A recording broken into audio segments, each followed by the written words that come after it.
தமிழ்நாட்டையே உலுக்கிய அஜித் குமார் மரணம். காருக்கு பின் சீட்டில் 10 பவுன் நகையை வைத்தது ஏன்? நிகிதா வெளியிட்ட பரபரப்பு வீடியோ. நமது சேனல்ல பாத்தீங்கன்னா தினமும் பல்வேறு விதமான கிரைம் தொடர்பான நியூஸ்களை உடனுக்குடன் பதிவேற்றம் பண்ணிட்டு வரோம்.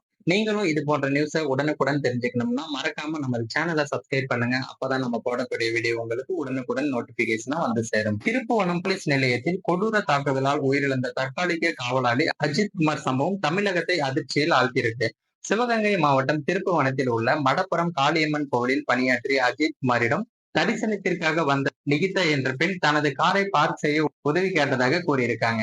பின்னர் காருக்குள் இருந்த 10 பவுன் நகைகள் காணவில்லை என கூறி நிகிதா போலீசில் புகார் அளிச்சிருக்காங்க. அதன் பிறகு பாத்தீங்கன்னா அஜித் குமாரை காவல்துறையினர் விசாரணைக்கு அழைத்து சென்றிருக்காங்க. விசாரணை என்ற பெயரில் அஜித் குமார் மீது போலீசார் தாக்கியதாக வீடியோ காட்சிகள் வெளியாகி சமூக ஊடகங்களில் பெரும் அதிர்வை ஏற்படுத்தியிருக்கு. இதையடுத்து சம்பந்தப்பட்ட 5 போலீசாரை பாத்தீங்கன்னா பணி இடைநீக்கம் செய்யப்பட்டிருக்காங்க. அவர்களில் சிலரை கைதும் செய்யப்பட்டிருக்காங்க. மக்கள் மத்தியில் இருந்த கோபம், சமூக நீதிக்கான அழைப்புகள், காவல்துறையின் செயல்பாடுகள் மீதான கேள்விகளாகவும் பெருகி வருகின்றன. இந்த சம்பவம் தொடர்பாக நிகிதா வெளியிட்ட வீடியோவில் தாயாரின் உடல்நிலை காரணமாக நகையை பையில் போட்டு காரில் வைக்க நேர்ந்தது என கூறியிருக்காங்க. அதே நேரத்தில் கோவிலுக்குள் செல்வதற்காக 3ஆம் நபரிடம் காரை பார்க் செய்ய சொல்லியதையும் விளக்குகிறார்.